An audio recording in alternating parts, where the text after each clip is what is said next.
100% भाजपा भारत रत्न नीतीश कुमार को देगी। इतना ही नहीं, नीतीश कुमार भारत के उपराष्ट्रपति बनेंगे, लिख के रख लीजिए। हाँ, तब तो सर इससे बढ़िया एग्जिट प्लान किसी का हो ही नहीं सकता है। बिल्कुल नहीं हो सकता है। और एग्जिट राजनीति में उनके लिए ऐसी व्यवस्था की है कि नीतीश कुमार इतिहास बन जाए। तो बांकीपुर का नेतृत्व कौन करेगा सर? संजय मयूख तो ऐसा लगता है कि सबसे पहली पसंद भाजपा की होगी। ऋतुराज सिन्हा भी थे मजबूत उम्मीदवार, लेकिन वो खुद नहीं चाहते हैं। वो तो भाजपा ने धीरे धीरे करके उनको पैम्पर भी किया है। अनेक राज्यों में प्रभारी बनाया। हाँ, प्रभारी बनाया। वो चाहते तो लड़ सकते थे, मंत्री भी बन जाते, लेकिन वो नहीं चाहते। तो सर रविशंकर प्रसाद के रिप्लेसमेंट के तौर पर उनको रखा गया। रविशंकर जी की सीट पर अगली बार ऋतुराज ही लड़ेंगे, लिख के रख लीजिए। तो भाजपा में ऐसा चलता रहता है सर। नहीं, बीजेपी में परिवर्तन हो रहा है। हिमाचल और बंगाल के कुछ हर हालत में होना चाहिए, काट करके केंद्र शासित राज्य बनाना चाहिए। केंद्र सरकार जमीन मांग रही है फेंसिंग के लिए, वहां पे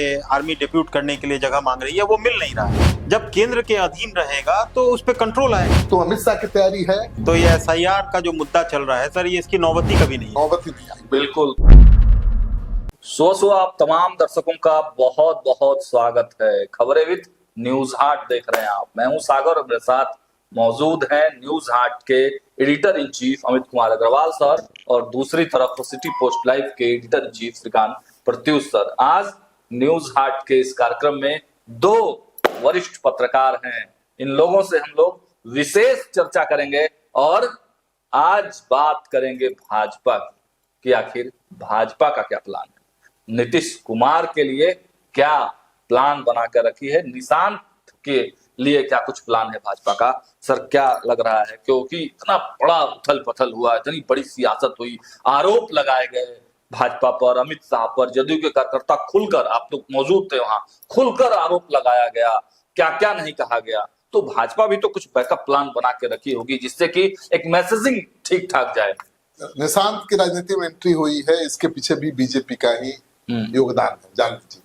बीजेपी को ये पता था कि नीतीश कुमार सीएम की कुर्सी छोड़ेंगे, बीजेपी का सीएम होगा, तो नीतीश कुमार के वोट बैंक को सहेज के रखना बहुत मुश्किल काम है। ठीक है।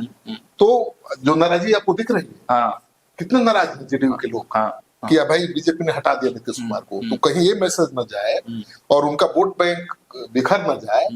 बीजेपी ने जोर दे करके निशांत कुमार को पॉलिटिक्स में लाया। पहला काम तो ये किया, निशांत की लॉन्चिंग हो गई, ठीक है, और डिप्टी सीएम हो जाएंगे, नाराजगी भी खत्म हो जाएगी। डिप्टी सीएम बनेंगे निशांत? बिल्कुल बनेंगे। ये भाजपा का प्लान है। बिल्कुल। आपको क्या लगता है सर, दूसरा मतलब केवल डिप्टी सीएम बनाने से मान जाएंगे जदयू के कार्यकर्ता? देखिए, बहुत बड़ा वोट बैंक नीतीश जी के साथ आज से नहीं 2 दशक से है और इतना आसान नहीं है। बीजेपी चाहेगी कि किसी भी हालत में जो ये ट्रांजिशन, ये बदलाव हो रहा है, इस बदलाव को सकारात्मक रूप से पेश किया जाए। उसमें डिप्टी सीएम, जैसे श्रीकांत जी बता रहे हैं, डिप्टी सीएम। और एक और बात मेरे दिमाग में आ रही है कि 100% भाजपा भारत रत्न नीतीश कुमार को देगी। भारत रत्न? हाँ, एकदम देगी। इससे बहुत बड़ा मैसेज जाएगा कोयरी कुर्मी समाज में, बहुत बड़ा एक मैसेज जाएगा और जो एग्जिट प्लान है वो सक्सेसफुल होता दिखाई देगा, उसको सक्सेसफुल मान लिया जाएगा। मतलब ये बड़ा मास्टर स्ट्रोक, यानी कर्पूरी ठाकुर को भारत रत्न देकर पिछले चुनाव में एक मुद्दा छीन लिया गया था, तो वही इस बार नीतीश कुमार को देकर भाजपा। देखिए, अपनी जिंदगी में किसी को भारत रत्न मिले, इससे बड़ी बात क्या हो सकती है। तो नीतीश कुमार राजनीति में रहते हुए अगर भारत रत्न उनको मिलता है तो बड़ी उपलब्धि होगी। और बिहार के लिए भी बड़ी उपलब्धि है। नीतीश कुमार ने ऐसा कुछ किया भी।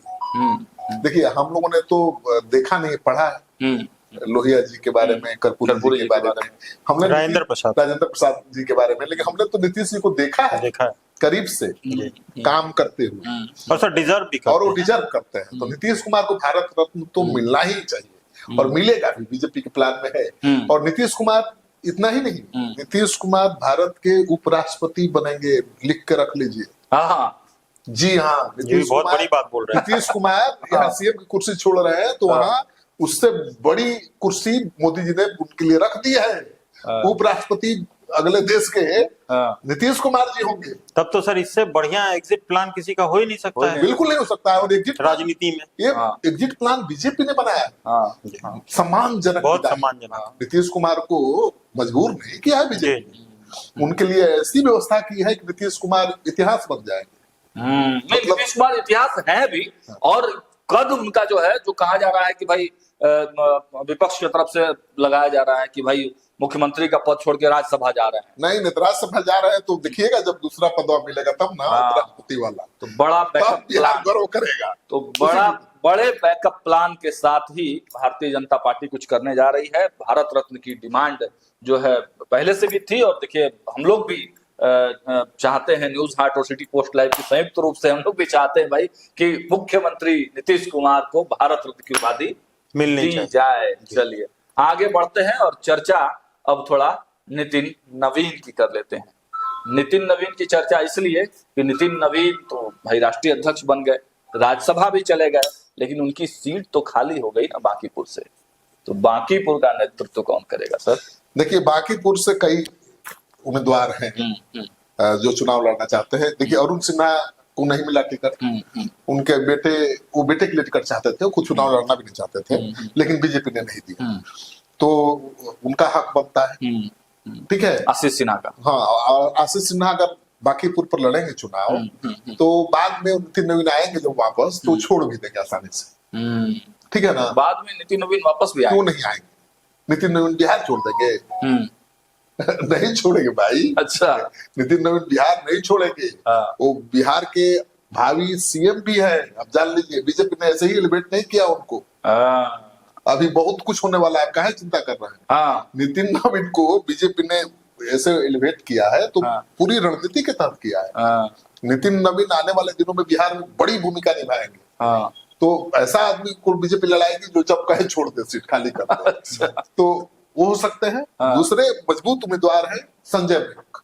अच्छा, जी हाँ, जो अमित शाह, मोदी जी सबके खास है।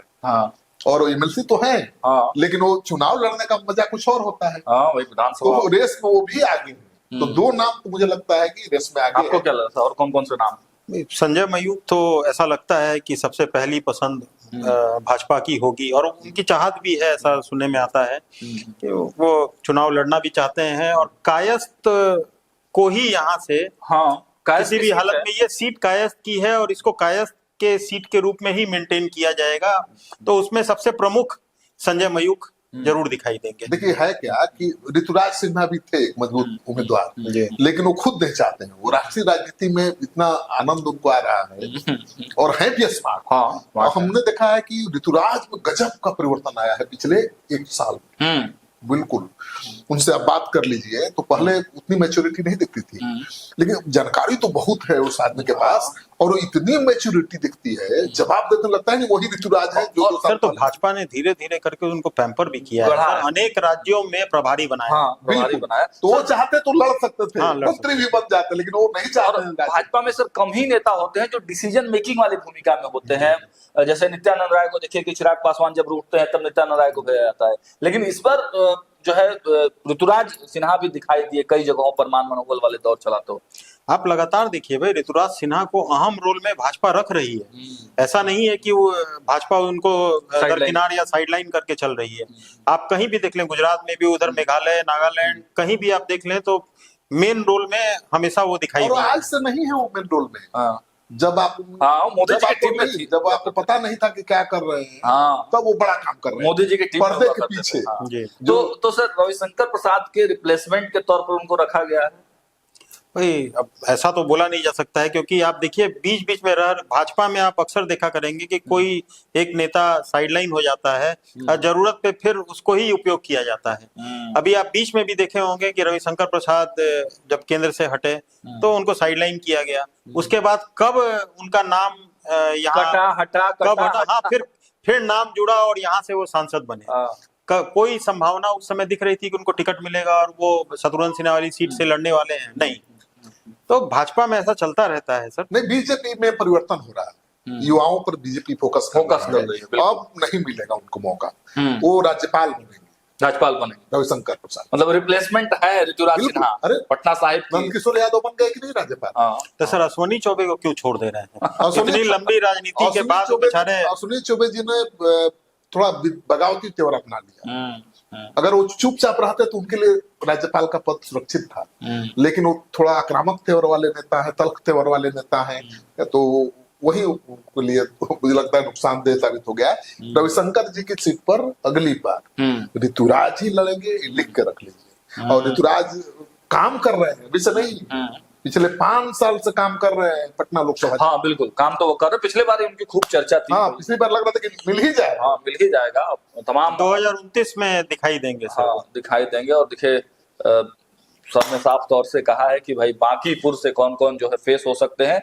एक चर्चा और भी सर बांकीपुर से सुनने को आया है कि भाई वहां पर जो मंडल के जो कार्यकर्ता होंगे, अगर नितिन नवीन की अगर भूमिका होती है तो मंडल के किसी कार्यकर्ता को भी उठाकर चुनाव लड़वा सकते हैं। बिल्कुल, जो, जो कायस्थ समाज का हो। बिल्कुल, नितिन नवीन ही डिसाइड करेंगे अपनी सीट पर कौन लड़ेगा भाई, क्योंकि वो अपनी सीट नहीं छोड़ेंगे हमेशा के लिए।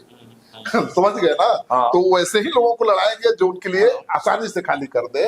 तो ऐसे में आशीष सिन्हा एक मजबूत चेहरा। उम्मीद कम दिखता है कि आशीष सिन्हा को टिकट दिया जाएगा, क्योंकि सबसे बहुत मजबूत दावेदार में संजय मयूख। फिर संजय मयूख सर आ जाएंगे तो सीट जल्दी से छोड़ेंगे नहीं। नहीं, ऐसा नहीं है। राष्ट्रीय अध्यक्ष के पद पे अभी नितिन नवीन है, तो ऐसा नहीं है कि, और संजय मयूख बहुत सुलझे हुए हैं। आज अगर अहम भूमिका में आप देखेंगे तो हर जगह जहां अमित शाह, प्रधानमंत्री मोदी दिखाई देते हैं, वहां पे संजय मयूख मैनेजमेंट वाली टीम में दिखाई देते हैं। हाँ, तो चलिए, संजय मयूख हालांकि एमएलसी है, लेकिन राष्ट्रीय अध्यक्ष के सीट पर विधायक बनना, ये भी अपने आप में गौरव की बात है। कि अंतिम जो मुद्दा है हमारा, उस पर डिस्कस कर लेते हैं। छोटी छोटी प्रतिक्रिया। सर, एक चर्चा चल रही थी, पप्पू यादव ने तो कहा ही था, लेकिन उससे पहले ही से चर्चा थी भाई, इतने राज्यपाल बदले गए। सीमांचल में अमित शाह ने बड़ी बैठक की। चर्चा थी कि भाई यहाँ के बिहार के और बंगाल के कई जिलों को लगा के मिलाकर एक केंद्र शासित प्रदेश बना दिया जाए, लेकिन सब किए कराए पर नित्यानंद राय के पोस्ट ने पानी फेर दिया। भाई पप्पू यादव तो जो ट्वीट किए या जो बयान दे रहे थे वो बात की बात है। जब राज्यपाल यहाँ पे राज्यसभा का नॉमिनेशन चल रहा था, और उसी दिन की बात है, कई एक राज्य के राज्यपाल बदल दिए। बिहार के भी बदले गए, बंगाल के भी बदले गए, और अन्य 2-3 राज्य हैं जहाँ के राज्यपाल को बदला गया।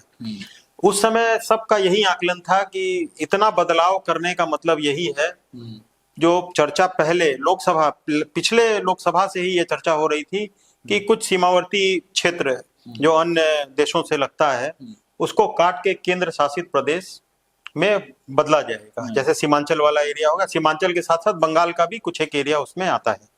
तो इसको प्रबल सपोर्ट भी मिला लेकिन उसी के बाद क्या हुआ, पप्पू यादव ने जब ये मुद्दा उठाया तो नित्यानंद राय जी के द्वारा एक ट्वीट किया गया, और उस ट्वीट से सारा मामला शांत हो गया, ठंडा हो गया। लेकिन मेरा ये मानना है कि जब ये मुद्दा उठा, गवर्नर बंगाल के भी बदले गए, बिहार के भी बदले गए, तो इससे एक उम्मीद बंगाल में जरूर जो वोटर्स हैं उनके ऊपर, उनके मन में जगी थी कि ये बदलाव से अब हो सकता है कि बंगाल में कुछ अच्छा देखने को मिले, और भाजपा और प्रबल तरीके से और प्रबल दावेदारी भाजपा की वहां पे बन पाए। जो इस ट्वीट से पूरा मट्टी पलीद आप कहें कि वो हो गया।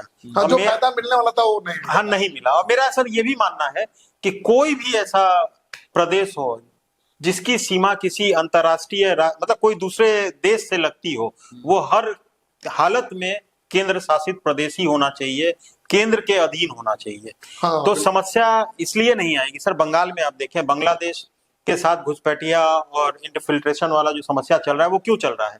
केंद्र सरकार जमीन मांग रही है फेंसिंग के लिए, वहां पे आर्मी डिप्यूट करने के लिए जगह मांग रही है, वो मिल नहीं रहा है, तो उसको रोका नहीं जा पा रहा है। जब केंद्र के अधीन रहेगा तो उस पर कंट्रोल आएगा। देखिए, राज्य सरकारें हमेशा अपने वोट बैंक को देखते हुए फैसला लेती है। अब बिहार में भी बांग्लादेशी घुसपैठियों की कमी नहीं है, और बंगाल में तो पूछना ही नहीं। तो अमित शाह ने जो बैठक की थी उसमें यही रणनीति बनी है कि वहां पर आर्मी के कैंप बनाए जाएंगे। हाँ। और उसके लिए जमीन देने को कोई तैयार, फेंसिंग की भी बात है सर। हाँ, और आर्मी कैंप भी बनाए जाएंगे उस इलाके, उन इलाकों में जो सेंसिटिव है, तो उसके लिए जमीन ही नहीं दे रहे थे लोग, तो अब जमीन एक्वायर किया जाएगा, देना ही पड़ेगा। तो अमित शाह की तैयारी है और मुझे लगता है नित्यानंद राय जी के कहने से कुछ नहीं होने वाला सर है। ये तो अमित शाह के आदेश से ही उन्होंने ट्वीट किया होगा ना। अब क्यों किया पता नहीं, लेकिन मुझे लगता है कि ये तो होना चाहिए, होना चाहिए। कोसी सीमांचल और बंगाल के कुछ हर हालत में होना चाहिए काट करके केंद्र शासित राज्य बनाना चाहिए, ताकि दोनों राज्यों के मुख्यमंत्री। सर ये एसआईआर का नौबत ही नहीं आएगा अगर इस तरह का केंद्र शासित प्रदेश हो जाए और दूसरे देश के से सटा हुआ जो भी राज्य है वहां पे केंद्र शासित अगर रहे, तो ये एसआईआर का जो मुद्दा चल रहा है सर, ये इसकी नौबत ही कभी नहीं है। नौबत ही नहीं आई। बिल्कुल, तो ये चुनाव के लिए नहीं बल्कि देश की सुरक्षा के लिए जरूरी है। केंद्र शासित प्रदेश उन तमाम जगहों पर होने चाहिए जो सीमाएं दूसरे देश, पड़ोसी देशों के साथ भारत की लगती हो। तो फिलहाल इस चर्चा में आपको यही विराम देते हैं। लगातार खबरों का सिलसिला जारी है, देखते रहिए न्यूज़ हाट। बहुत बहुत धन्यवाद।